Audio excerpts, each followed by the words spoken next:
नमस्कार, मेरा नाम प्रॉक्सी परवीन है और आप सब कैसे हैं। तो आशा करती हूँ आप सब भी अच्छे होंगे। तो आइए चलते हैं हम लोग वीडियो की ओर। नमस्कार, आज हम लेसन प्लान यानी पाठ्य योजना को देखेंगे। आज का जो हमारा विषय है वो है नागरिक शास्त्र और जो कि हमारा टॉपिक है दबाव समूह। तो ये सारा लेसन प्लान दबाव समूह टॉपिक पर बनाया गया है। नागरिक शास्त्र विषय से संबंधित अन्य टॉपिक का लेसन प्लान को आप प्ले लिस्ट में जाकर देख सकते हैं।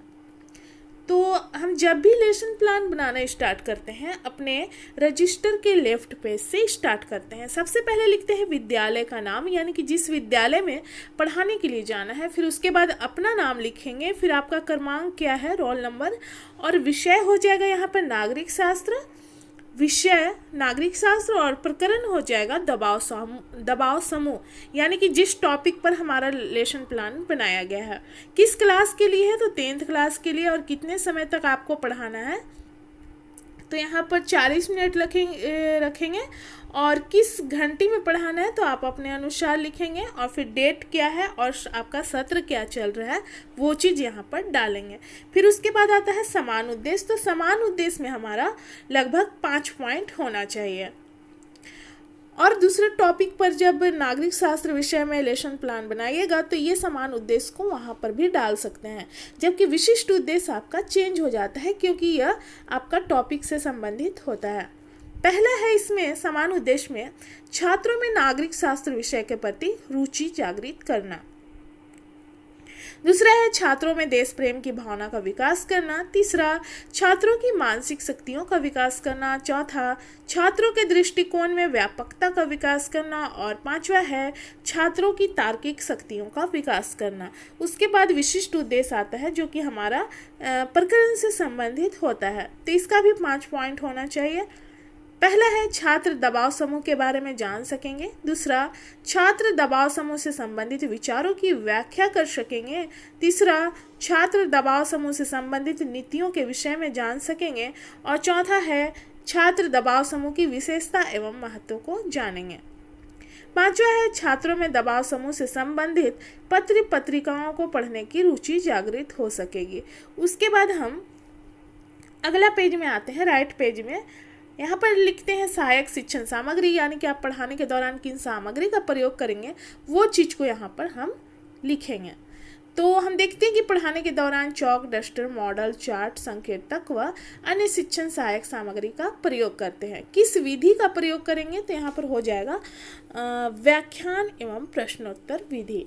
पूर्व ज्ञान में हो जाएगा कि छात्र जो है दबाव समूह के बारे में सामान्य जानकारी रखते हैं, यानी कि इस विषय में उनको कुछ ना कुछ पहले से नॉलेज है। वर्ग व्यवस्था में हो जाएगा छात्र, अध्यापक या अध्यापिका जो भी हैं आप अपने सुविधा के अनुसार वर्ग को व्यवस्थित करेंगे।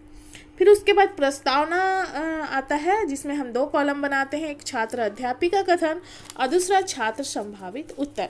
छात्र अध्यापिका कथन में जो छात्र अध्यापिका होती हैं वो प्रश्न करती हैं छात्रों से, और छात्र संभावित उत्तर में जो छात्रों के द्वारा उत्तर आता है उस चीज़ को हम लिखते हैं।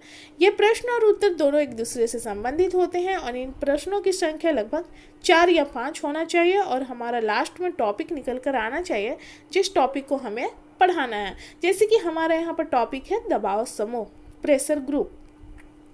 तो पहला प्रश्न करती हैं छात्र अध्यापिका कि हमारे देश का क्या नाम है, तो छात्रों के द्वारा उत्तर आता है भारत। अब उसी से संबंधित दूसरा प्रश्न करती हैं कि भारत की जनहितों का ध्यान कौन रखती है, तो छात्रों के द्वारा उत्तर आता है सरकार। तीसरा, सरकार जनता के लिए क्या करती है, तो छात्रों के द्वारा उत्तर आता है नीति का निर्माण। अब चौथा प्रश्न है जनहित को ध्यान में रखते हुए सरकार की नीति को कौन प्रभावित करता है, तो इसका उत्तर आता है छात्रों के द्वारा दबाव समूह। पांचवा प्रश्न है दबाव समूह के बारे में बताएं, तो यहाँ पर छात्र अच्छे तरीके से नहीं बता पाते हैं, विस्तार पूर्वक नहीं बता पाते हैं, तो इसलिए यहाँ पर समस्यात्मक हो जाता है। और हम देखेंगे कि हमारे यहाँ पर टॉपिक निकल कर आ गया जिस टॉपिक को हमें पढ़ाना है। फिर उसके बाद छात्र अध्यापिका कथन में हो जाएगा दबाव समूह, और पाठ की उद्घोषणा में हो जाएगा आज हम लोग दबाव समूह के बारे में विस्तार पूर्वक अध्ययन करेंगे। उसके बाद हम अगला पेज में आते हैं जिसमें कि हम दोनों साइड का पेज यूज करेंगे और 4 कॉलम यहाँ पर बनाएंगे जिसे प्रस्तुतिकरण के नाम से जाना जाता है। एक शिक्षण बिंदु, दूसरा छात्र अध्यापिका क्रियाशीलता, तीसरा छात्र क्रियाशीलन और चौथा श्यामपट्ट कार्य। तो शिक्षण बिंदु में हमारा जो प्रकरण है, टॉपिक है, उससे संबंधित पॉइंट रहेगा और छात्र अध्यापिका क्रियाशीलता में उस पॉइंट की व्याख्या रहेगा, यानी कि क्लास में किस तरह से छात्र अध्यापिका बता रही हैं उस चीज़ को हम लिखेंगे।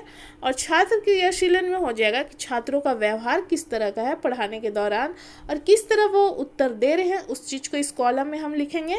और श्यामपट्ट कार्य में यानी कि आप पढ़ाने के दौरान जो ब्लैक बोर्ड यूज करते हैं, आप जिस तरह से बच्चों को समझाते हैं वहाँ पर डायग्राम बना के लिख के उसके अनुसार आप श्यामपट्ट कार्य का कॉलम में सजाएंगे।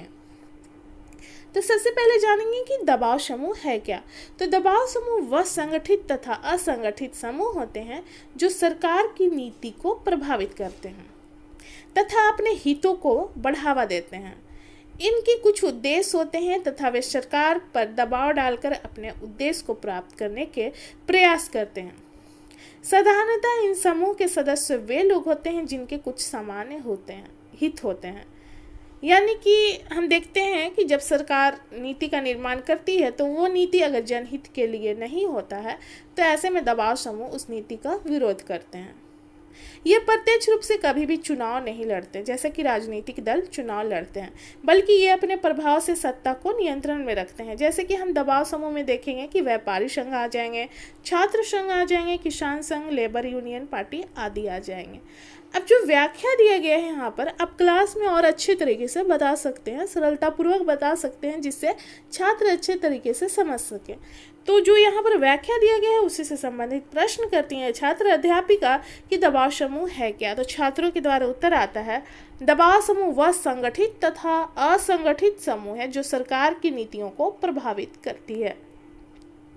यहाँ पर छात्र क्रियाशीलन में देख सकते हैं कि कक्षा में छात्र अध्यापिका द्वारा पढ़ाए जा रहे कथनों को सुनेंगे। और श्यामपट्ट कार्य में आप देख सकते हैं दबाव समूह जो है वो संगठित तथा असंगठित समूह है, सरकार की नीति को प्रभावित करती है। और इसमें हम देखेंगे कि जो दबाव समूह में आते हैं व्यापारिक संघ आ जाते हैं, छात्र संघ आ जाते हैं, लेबर यूनियन आ जाते हैं आदि।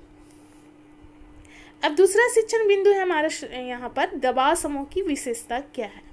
तो दबाव समूह के निर्माण के आधार स्वहित होता है, यानी कि सभी को हितों को ध्यान में रखते हुए ये सरकार के विरुद्ध कार्य करते हैं या उनके नीति को प्रभावित करते हैं। दबाव समूह जो है वो गैर राजनीतिक संगठन होता है। दबाव समूह का कार्यकाल अनिश्चित होता है। दबाव समूह की सदस्यता, संख्या और उद्देश्य, चुनाव आदि की दृष्टि से राजनीतिक दल से बिल्कुल अलग होता है। दबाव समूह सरकार पर अपना प्रभाव राजनीतिक दलों के माध्यम से ही डालते हैं। दबाव समूह सभी प्रकार की राजनीतिक संस्था में पाए जाते हैं।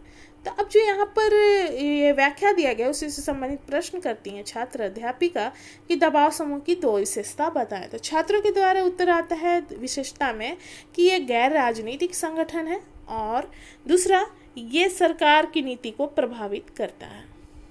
दबाव समूह की विशेषता यहाँ पर श्यामपट्ट कार्य में हम देखेंगे कि यह गैर राजनीतिक संगठन है और इसका कार्यकाल जो होता है वो निश्चित नहीं होता है और इसका आधार स्वहित होता है, यानी कि सभी के हितों को ध्यान में रखते हैं और सरकार पर अपना प्रभाव राजनीतिक दल के माध्यम से ही डालते हैं। अब तीसरा शिक्षण बिंदु हम देखेंगे भारत में दबाव समूह। अगला पेज में आएंगे, यहाँ पर भी आप 4 कॉलम बनाइएगा। तो भारत में किस तरह के दबाव समूह पाए जाते हैं होते हैं उस चीज़ को हम देखेंगे। तो पहला व्यावसायिक समूह। व्यवसाय समूह में बड़ी संख्या में औद्योगिक एवं वाणिज्यिक इकाइयाँ शामिल होती है जो कि व्यावसायिक हितों की मांग करती है। दूसरा है श्रमिक संघ। श्रमिक संघ औद्योगिक श्रमिकों की मांगों के संबंध में आवाज़ उठाते हैं, वो मजदूरों के लिए आवाज़ उठाते हैं। जैसे कि हम देखते हैं इसमें आ जाते हैं हिंद मजदूर सभा, Indian national trade union, Congress आदि। तीसरा है खेतिहर समूह। खेतिहर समूह प्राय किसानों से संबंधित होता है और यह कृषि मजदूर वर्ग का प्रतिनिधित्व करता है। इसमें हम देखेंगे कि भारतीय किसान संघ आ जाते हैं, ऑल इंडिया किसान सभा आदि आ जाते हैं। चौथा है पेशेवर समिति, यानी कि जिनका जो पेशे से संबंधित कार्य करते हैं। ये ऐसे लोगों की समिति होती है जो कि डॉक्टर होते हैं या वकील, पत्रकार, अध्यापक आदि होते हैं। ये इनके हितों के लिए आवाज़ उठाते हैं। ये जो समिति होते हैं ये इनके हितों के लिए आवाज़ उठाते हैं, जैसे कि हम देखेंगे इंडियन मेडिकल एसोसिएशन आदि। यहाँ पर अगला देखेंगे छात्र संगठन, तो ये छात्रों के लिए आवाज़ उठाते हैं। छात्र समुदाय के प्रतिनिधित्व के लिए बहुत सारे संघ बनाए गए हैं, जैसे कि अखिल भारतीय विद्यार्थी परिषद आदि। और हम देखते हैं कि जातीय समूह भी पाए जाते हैं, आदिवासी संगठन होते हैं, धार्मिक संगठन आदि होते हैं। अब जो यहाँ पर बताया गया उसी से संबंधित प्रश्न करते हैं छात्र अध्यापिका कि भारत के दबाव समूह के नाम बताएं। तो छात्रों के द्वारा उत्तर आता है श्रमिक संघ, व्यावसायिक संघ, खेतिहर संघ, छात्र संगठन आदि। यहाँ पर छात्र क्रियाशीलन में देख सकते हैं कि कक्षा में छात्र अनुशासित रहकर छात्र अध्यापिका द्वारा पूछे जा रहे प्रश्नों का उत्तर देंगे और छात्र ध्यानपूर्वक सुनेंगे। श्याम पटकार में देख सकते हैं कि जो दबाव समूह है भारत में वो है श्रमिक संघ, व्यावसायिक समूह, खेतिहर समूह, पेशेवर समिति, छात्र संगठन, जातीय समूह, आदिवासी संगठन और धार्मिक संगठन आदि। अब उसके बाद अगला पेज में आएंगे हम, यहाँ पर मूल्यांकन करेंगे, यानी कि प्रस्तुतिकरण के बाद मूल्यांकन आता है, यानी कि जो पढ़ा लेते हैं टीचर पढ़ाते हैं उसके बाद बच्चों का मूल्यांकन करते हैं, प्रश्न करते हैं, उसी के आधार पर समझते हैं कि बच्चों ने क्या समझा है या फिर उन्हें दोबारा पढ़ाना पड़ेगा। तो ये प्रश्न क्लास में ही पूछा जाता है और बच्चा इसका उत्तर क्लास में ही देता है। ये प्रश्न है दबाव समूह के बारे में बताएं। दूसरा है दबाव समूह के क्या उद्देश्य होते हैं। तीसरा, दबाव समूह सरकार पर अपना प्रभाव कैसे डालती है। चौथा, दबाव समूह की विशेषता क्या है। और पांचवा, कुछ भारतीय दबाव समूह के नाम बताएं। अब मूल्यांकन के बाद पुनरावृत्ति किया जाता है, यानी कि हमने जो पढ़ाया है उसको एक बार दोहरा दिया जाता है ताकि बच्चे को अच्छे तरीके से याद रहे और वो जल्दी भूले ना। तो पहला नंबर है दबाव समूह जो है संगठित तथा असंगठित समूह होते हैं जो सरकार की नीति को प्रभावित करते हैं। अगर जनहित के लिए नीति निर्माण नहीं करती है सरकार तो वो क्या करते हैं कि उसका विरोध करते हैं दबाव समूह और न्याय की मांग करते हैं ताकि जनहित का कल्याण हो। दूसरा, दबाव समूह के कुछ समान हित होते हैं, ये प्रत्यक्ष रूप से कभी भी चुनाव में भाग नहीं लेते हैं, जैसे कि राजनीतिक दल लेते हैं वैसा इनमें कुछ नहीं होता है। तीसरा, दबाव समूह का कार्यकाल जो होता है वो निश्चित नहीं होता है बल्कि अनिश्चित होता है। और चौथा है कुछ भारतीय दबाव समूह के नाम जो हैं वो इसमें आ जाएंगे श्रमिक संघ, छात्र संगठन आदि। अब यहाँ पर पुनरावृत्ति हुआ, मूल्यांकन के बाद पुनरावृत्ति, फिर उसके बाद छात्रों को गृह कार्य दिया जाता है, होमवर्क दिया जाता है। तो ये प्रश्न कम से कम 2 होना चाहिए और थोड़ा सा कठिन होना चाहिए, हल्का, यानी कि वो क्लास में इस क्वेश्चन को ना कर सकें। प्रश्न है दबाव समूह के बारे में विस्तार पूर्वक लिखें और दूसरा प्रश्न है दबाव समूह की विशेषता एवं कार्य लिखें। तो यहाँ पर हमारा जो लेसन प्लान था, पाठ्य योजना था, समाप्त होता है। मिलते हैं अगले वीडियो में। धन्यवाद।